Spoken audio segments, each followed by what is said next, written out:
qofka liidarka ama hogaanka beentu waa ka xaraan. Farmaajo waa madaxweynihii ugu beenta badnaa ee abid Soomaaliya soo mara. haddii aad isleedahay isagaan been ka sheegayna toban ka mid ah beenaha aan xad ka lahayn ee uu sheegay daawo. waxaan idin sheegaynaa Soomaaliya muddo 4 sano ah inay ka hormarayso dowladda Afrika.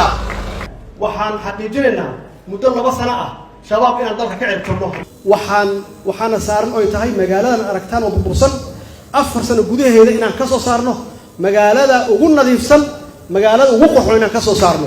4 sano joogaya mana soo sharaxayo nomination daba qaadan maayo jid la xiraayo ma jiraayo oo la yiraahdo khilaafaad madaxweyne iyo prime minister ah dowladda waxay ballan qaaday khilaafaad inuusan jirin in aqalka sare ay caasimadda Muqdisho ay ku yeelato matalaada ay mudan tahay. World Bankiga bankiga adduunka uu nasiiyay dhaqaale deentii ugu horeysay oo Soomaaliya la siiyo burburka ka bacdi lacagtani deyn ma aha waa deeq weyn. Read my lips.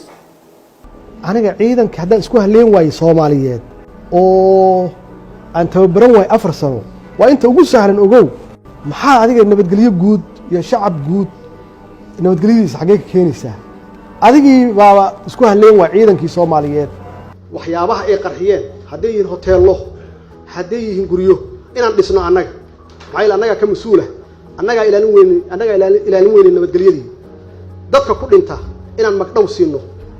Farmaajo ka hor intuusan madaxweyne noqon ma jirin siyaasi ka jeclaa in wax laga weydiiyo xaaladda dalka. sababta hadda madaxweyne Farmaajo uusan u hor imaan warbaahinta iyo fagaarayaasha su'aalaha lagu weydiiyo madaxda ayaa ah in wax kasta uu sheegay iyo ballan kasta uu qaaday ay been noqdeen. waxa uu ku hadlana uusan aqoon. haddii ay jiraan beena ka weyn 10 kan fadlan nala wadaag.